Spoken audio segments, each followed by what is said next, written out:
Welcome to another edition of Mark's Inspiration. Glad you could join me here today as always. It's a cold, sunny day in St. Louis, Missouri today. Hope it's wonderful wherever you are in the world. Smash that like button now and subscribe. And welcome to my new subscribers, and thank you to my continuing original subscribers. I appreciate you, because without you, why would I even be here, right? And do I do this for what? What do I do this for? I do this for free, but I do get something back from it. So I'm not acting like I'm some selfish guy that I'm just concerned about helping you. But I am, but I'm doing it because it helps me. Anything I tell you just reinforces within me what I need to do. And anytime I can help you be more successful in your life, it returns to me multiplied. So it's the only way I've discovered that I can satisfy my selfish ego desire to have more by giving you more. So I have to be unselfish to satisfy that selfish need, if that makes any sense. It sounds kind of confusing. It even confuses me, but that's the way it works. I used to just be selfish for myself. I didn't care if you got anything out of it, as long as I got something out of it. So it's kind of a reversal there, but it works better than what I did before. Because that before I ended up like empty, alone, and miserable. And I knew why, because I only thought of me. And I ended up with me. But today's topic is going to be ancient masculinity. Think about the old days. Back in the Roman days is what I'm specifically going to talk about today. Death before dishonor. They fought on battlefields with sword, axes, battering rams, catapults, with fireballs, many different kinds of things. And they fought with these. They fought with these. Can you imagine getting stuck with one of these? And most of the time it was not like what they showed on the movies, the slashing and crashing. It was more of a stabbing. There was a technique to it. But hey, you know, the movies are not like reality, because if it were, it would be boring, wouldn't it? But think about the type of people that had to fight with those swords. Were they feminine men? No, they weren't. They were masculine men. And it seems to me today we have a lack of masculinity in the West. Now, what do I mean by masculinity? I mean men that are men that could stand on a battlefield like the Roman soldiers of old did and fight. Men who can leave their families to protect their families. Men like the men on the Titanic who gave their lives so the women and children could live. I'm not sure how many more men we have in the U.S. that would actually do that. The soldiers, for sure, that would give their life for other men and give their life for other women.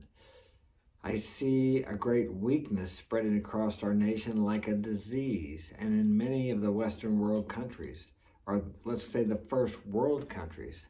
What is the remedy to this? I'm not sure. The only remedy I know is for us older gentlemen to pass on what we've learned. Now, I'm not talking about fighting everyone who says some derogatory comment to you or looks at you strange or wrong, but I am talking about having the ability to stand up for yourself, your family, your country. Having the inner strength. And if you want to talk about inner strength, what do you think women are attracted to? Many of you men think the women are attracted to the big muscular guy, but that's only if he has the inner strength or which is congruent with his outer muscular appearance. Women are more attracted to inner strength than outer strength, outer physique, than appearance. Appearance is important, of course, but a man can do much with his appearance. And what do they say? Women fall in love through their ears and men fall in love through their eyes. But what does this have to do with masculinity? Well, I'm trying to give you some motivating factor to get you to become more masculine, to do what men do, to do what men have done for thousands of years. We live in such a comfortable society, if you live in a first world country, or what they call the West, that men have forgotten. I take a cold shower every morning. It's very uncomfortable, but when I get done, I feel great. We have created a society so comfortable that we don't want to be uncomfortable, that we have no risk, we have no adventure. For example, on construction job sites, everything is so safe and you have to follow all these guidelines that you can barely do your work. And in reality, it's kind of like it's more dangerous because you have so much safety equipment. It's hard to maneuver. It's hard to do things. Sometimes you have to wear a harness, a helmet, breathing apparatus, safety goggles, and you can't even see because it fogs up so bad from the air coming out with masks on. So it really makes it more difficult to work. And I'm all for safety, don't get me wrong. We do things as safely as possible. But sometimes you have to take a risk, because if you don't take a risk, you can't get anything done. Were it not for the people taking risks, we would not be here today. You would not be watching me on this telephone. You would not be watching me on this camera, and I would not be talking to you on this camera. You would be missing out on this valuable information that I've learned in the 61 years that I've lived. But you need to do things that are masculine. Go out and climb a tree. I know that sounds ridiculous, but when was the last time you climbed a tree? Have you ever climbed a tree? No, because more than likely, if your mother seen you climbing a tree, she would say, "Oh, get down, you're going to hurt yourself." Climb the highest point in that tree. I've climbed many trees. I used to hunt with a gun before I was 10 years old by myself in the woods. I played in the creek. I built dams. I threw rocks off of bluffs. I climbed bluffs. These are things kids used to do. But now most kids sit behind their computer screens and fantasize about doing some anime adventure. Well, that's good for the mind maybe, but not for the body and the soul and the strength and the masculinity you need to develop as a man. But you don't have to do these things because you have these games in front of you that satisfy this need, this desire, this inherent longing for adventure and risk that each man has, that each boy has. Boys are very adventurous, but the problem is women will keep them from doing anything. And if you're not the man of the house, your woman will turn your boy into a feminine boy. He'll become soft. He won't be able to stand up for himself. This whole thing about bullies. I was bullied. I bullied people. Everybody I know was bullied, and everybody that I know bullied somebody. It's like the pecking order. It's just the way it is. We've made such a monstrosity out of it. Now, I think bullying is, I don't even want to say it's bad. Nothing is either good or bad, but thinking makes it so. That's a Shakespeare quote. Was it bad that I was bullied? No, it motivated me to stand up for myself. The humiliation I felt from being bullied motivated me to learn how to fight and to become more of a masculine man. What if I'd had my mommy there taking care of me and fighting for me for the bullies? I would have always leaned upon her. I would have always depended upon her. And what happens when mom's gone? What am I going to do? I'm not man enough to stand on my own 2 feet. I can't deal with women when they crap test me, because I don't know how, because I don't have my mommy there to protect me. And if my dad wasn't running the household, if he wasn't the leader of the household, then he allowed my mother to make me into like a little girl. And I've never grown up and never become a man. They used to have rites of passage in certain cultures and societies of people. We don't have anything anymore. Kids grow up and they're still babies when they're 19 or 20 years old. When I was 16 years old, I was traveling around the country on my motorcycle by myself. No mommy, no daddy. When I was 15, I quit school and went to work. I would stay out sometimes for 2 or 3 days at a time when I was 16. No, actually for weeks at a time when I was 16. When I was 15, sometimes I would just go out. I was on my own, more or less. Mom and dad were always there. They were there to help me if I needed some help. But they allowed me to have the freedom to experience life. I'm sure they must have laid in bed at night sometimes worrying about me, or I know my mom did. I know I have 5 boys now. I don't worry too much about them because I don't own those boys. How do they say? They come through me, but they're not mine. I don't own them. They have to learn to experience life on their own. They have to fall down. They have to skin their knees. They have to ride a bicycle without a helmet. I'm not advocating that, but I did it. I'm still here. I remember one time I went down this gigantic hill in the state park and I got one of those high-speed wobbles. I was 13 years old. I was probably 8-10 miles away from home with some other boys a little older. Then I got that hill. I went down later, years later, when I was training for triathlons on my bicycle. I'd hit 50 miles an hour on that sucker because I had a speedometer. So I was probably going, it was on a buzz bike, if you know what those are. I was probably going 45 miles an hour, and I did a high-speed wobble, if you know what that is, on a bicycle. And that's another thing. A lot of kids don't even ride bicycles anymore. But anyway, I flipped end over end 3 times. I was told, because I didn't see it, I was involved in it. And I hit my head. I ended up in the hospital with a concussion. Woke up and I wondered what happened to me. My whole side was completely road rash, skinned off. But hey, I survived, right? How did I survive that? And I could tell you many other things that I've done that I've survived without a helmet, without shins, with shin pads and elbow guards and all these apparatus to keep you safe. And I think these things are good, and I think you should use them. But the point I'm making is, we got to have some risks in our life. Yes, you can use calculated risks. I'm not telling you to go jump off a building 40 feet high and think you're not going to break your leg. But that's something else we used to do too, is jump off of buildings. Not 40 feet high, but pretty dang high that you could have broke something. We did it all the time.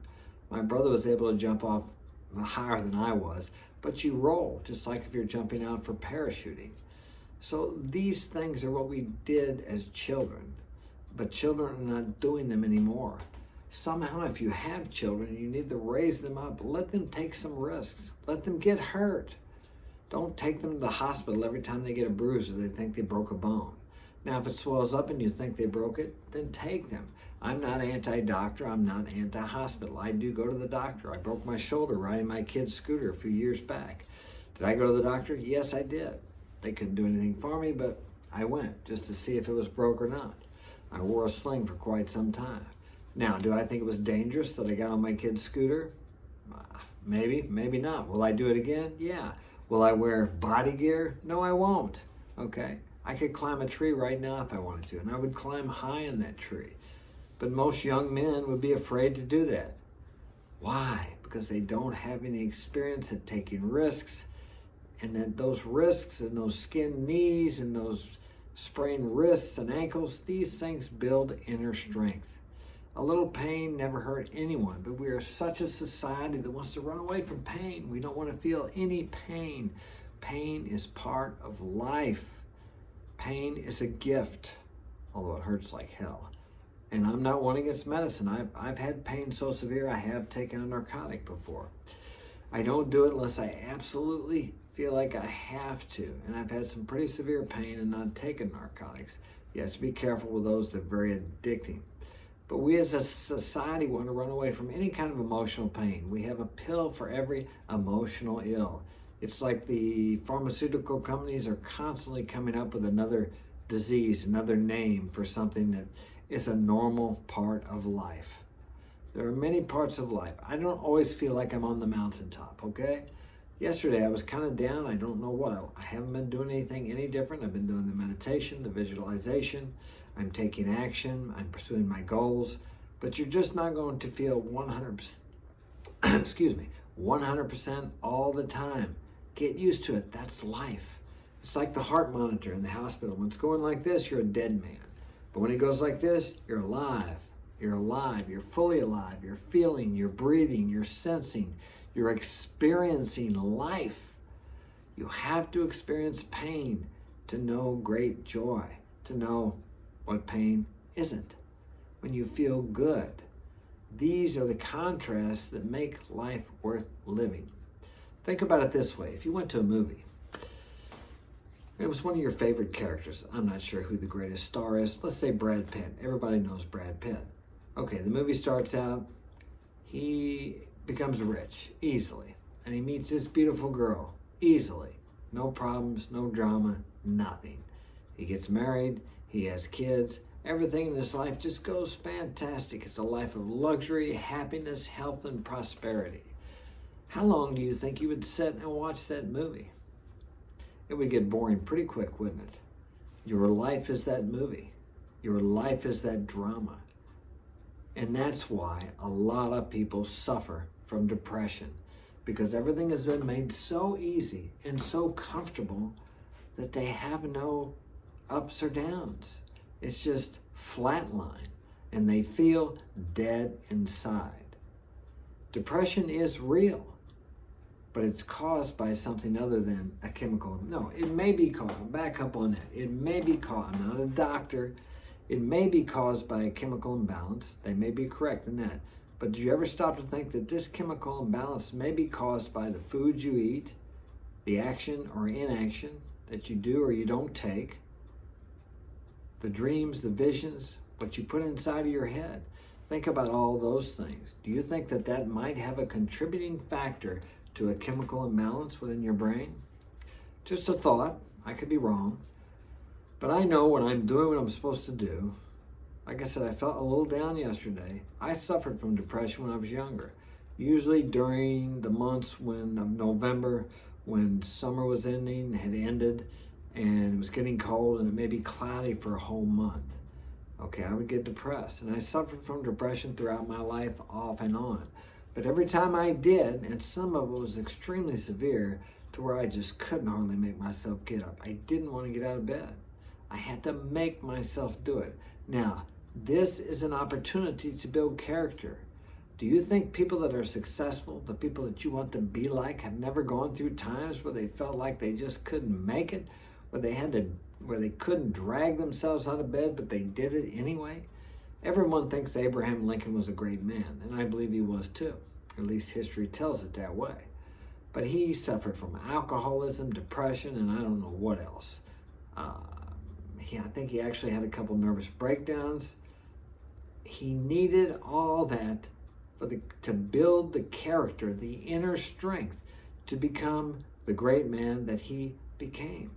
Without that, he could not have handled the Civil War, the slavery issue, and all these other things he dealt with, without the inner strength that came from that character building. But nowadays, most of us want to run away. Character building might be all right for saints, but it certainly doesn't apply to us. Escape via the bottle, the pill, the cigarette, the vape, ad infinitum. You could increase the list forever. Everyone wants to escape mental anguish, suffering, and pain. Physical pain, emotional pain. Everyone wants to just escape it. But this is the pathway. These are the building blocks for you to become the type of man to achieve those dreams you have within yourself. We all have them, but you have to be willing to walk the road. And a lot of times you have to walk the road of pain and suffering. But it's a gift. I know it doesn't feel like it. It never felt like it to me either. But it is. But you can only see it in retrospect.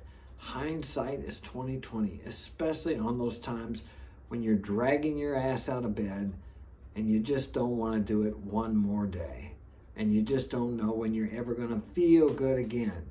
But you choose not to take the pill, you choose not to take the drink, you choose not to smoke a pack of cigarettes a day, or whatever other vice you have to avoid feeling the pain. The pain is character building to get you to the point where you can handle the success you desire in life. Because without that character, you will self-sabotage, or you will destroy yourself and maybe others, depending on how much power comes with the success that you desire. How would you like to be the President of the United States? Well, today I have to make a decision to kill 10,000 people, most of them innocent men, women, and children, to save 50,000.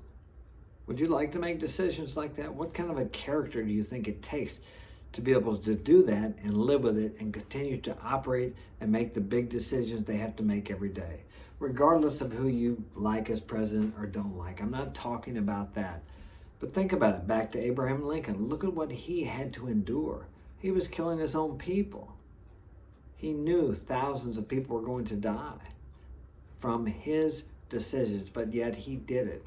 How do you sleep at night? I don't think I could handle that. I don't want to handle anything like that. So the next time you badmouth the president, and I won't get into which one I like or don't like, remember what they have to go through. Remember what, I better stay off of politics. What they tell you not to talk about, politics and religion and something else. But I touch a little bit on it here and there. But remember, just as when you go to the gym, and I say this all the time, you have to have resistance to build those muscles. Those inner muscles need resistance, and many times you can't bring that upon yourself. But with your desire living within you for what you want in life, opportunities will come to build your character, to build your inner strength. But if you run away from them, another way of running away, people run away into another relationship. Instead of dealing with the feelings of rejection, or if they left their woman, things didn't work out, they want to grab another girl so they don't have to feel the pain of the separation, the detachment from the person they were in love with. That's another form of running away. There are many ways of running away. Workaholism is another way to run away. So stop and think about your actions. Are you doing your action to achieve, to move in a direction? Are you doing it to run away from something, to get away from something inside of you that you don't want to feel? You need to feel these things to heal them, they say. I don't like that. It's a new saying, but it does make sense, and I believe it is true. And you need to feel that all the way through, express whatever emotion by yourself or with your mentor. Don't do it in front of your woman. I don't recommend that. Get a therapist, something. Find a group of people that are going through similar things. That will help you immensely. But go through these things and learn from them and gain inner strength from them. And that will propel you towards your goals much faster than any other thing you can do. You can't run away from it. You have to face it. The fear, the pain, the depression, the anger, the resentment, whatever it is, bring it up, get it out, put it on paper, deal with it, and then walk right through it. Or trudge the road of happy destiny, as some people say. Many times it is trudging. Many of you see the success of people, how great they are, how wonderful they are, but you don't see the nights where they cried themselves to sleep, or the fear that they had the night before they had to do something in the direction of their goals that kept them awake. They face these things and walk through them, and you can do the same thing. They're no different than you. They just walk through their fears, through their depressions, through their anxieties, through their resentments. They dealt with these things. They uncovered these things that were stopping them, and they discarded them. But you cannot run away from it. You have to face it. And if you're a man and you have ancient masculinity, which you do, you're here today because one of your ancestors, thousands of years ago, stood upon a battlefield and fought probably other people with battle axes and swords. And before he left his woman that day, he got her pregnant, or she had a child. He may have died that day. He may have died. Many men, thousands of men have died in wars throughout history. But he impregnated his woman before he did, and thus you stand here today listening to me. You want to go back and tell your ancestor what you're afraid of today? What you face today? Is it anything compared to what he faced on the battlefield that day? Probably not. So stand up, get up, and don't give up, and be a man. Do what you came here to do. Every one of you have that desire within you. You know what it is. Fear holds you back. Step through that fear and get what you came here to have. Be who you came here to be. Do what you came here to do. And that's all I got for today. I'll talk to you tomorrow.